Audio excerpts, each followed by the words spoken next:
Cynthia from Third Day Soap Garden. Guess what we're doing today with herbs in skincare? Perfect for everything. We're going to move on and we're going to do some winter sowing today. And we're going to be doing some crimson clover, and some mountain mint.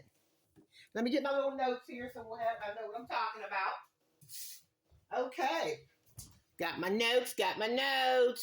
Okay, first of all, we're going to be doing something that is called winter sowing, where you use plastic recycled water jugs. I like to use the water ones. I don't like to use the milk ones because it seems like you can never get them out. Plus the ones that were holding milk, they hold some bacteria you don't want unless you really wash them out so good. I just go ahead and use the water jugs. So what you do is, after you get done drinking your water, of course you rinse it out. What you're going to do is poke holes on the bottom. See that? Poke lots of holes on the bottom. Then you're going to cut it from the handle all the way around, but leave it available where the handle is. See that? Don't cut that part because you need that to close it up and also to hold it later. Then what you do is you leave it open here because we're going to add some moist soil. Same thing with this one. You put the holes on the bottom. You cut around from the handle all the way around to the other part of the handle. Right now, a lot of people take the lid caps off. I'll tell you how I do mine. Depends on how I feel that day. Let's start off with the crimson clover. Okay, what crimson clover is good for the skin, and it smooths out the appearance of wrinkles. It also is it mimics hyaluronic acid, which we all know the hyaluronic acid is behind our eyes, between our joints and our skin and our hair. So it helps keep it moist, and that's what keeps the wrinkles away. It stimulates the skin's natural collagen production and improves the skin's moisture level. It makes a delicious, beautiful tea is one of the other reasons why I'm making it.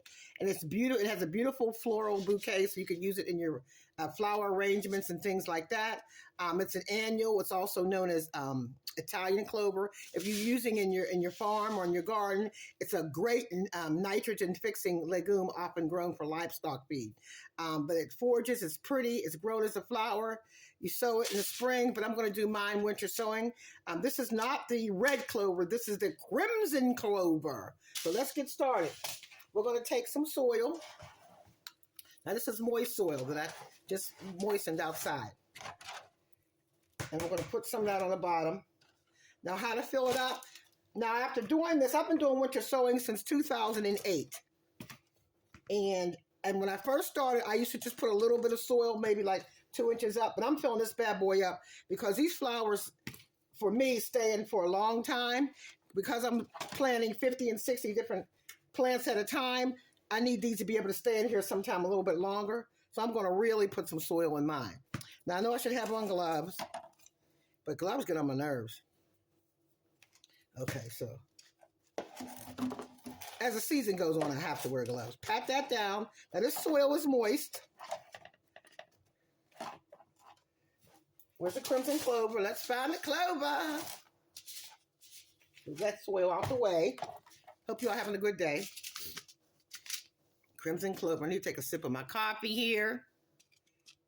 Hope you all are drinking your coffee today. This is the second weekend of February. I don't know what date this is. This might be the 11th. I'm not sure. Crimson clover. Oh, look at how pretty. Now, I'm going to grow a lot of these because I'm going to have these on the front porch, the back porch, the other porch, and whatever porch I can put it on. These grow prolifically. I'm telling you they do. They'll grow everywhere. If I dropped any, I pick them up because seeds are very expensive. I hope you are seed saving as well. I'm just going to move these around a little bit so they're not all clumped together.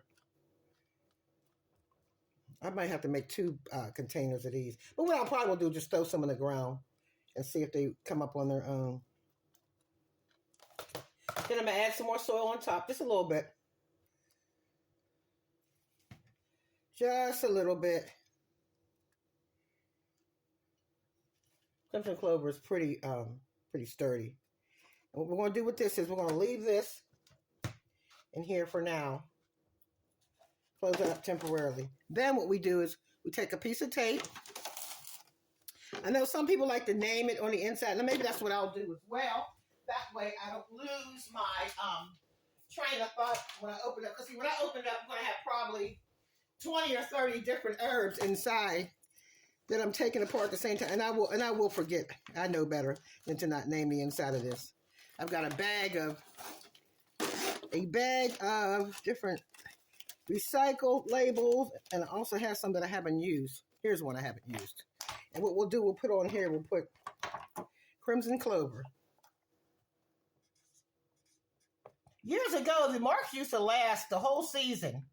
They don't anymore. It's today the 11th. I'm not going to put 211. That's good enough for me. Okay. Then I put on the inside, in the corner. That way, when I open it up, I'll know what I have. Then I'll take a piece of tape, masking tape, clear tape, whatever kind of tape I have. This is what I had, so that's what I'm using. And you close it up real nice.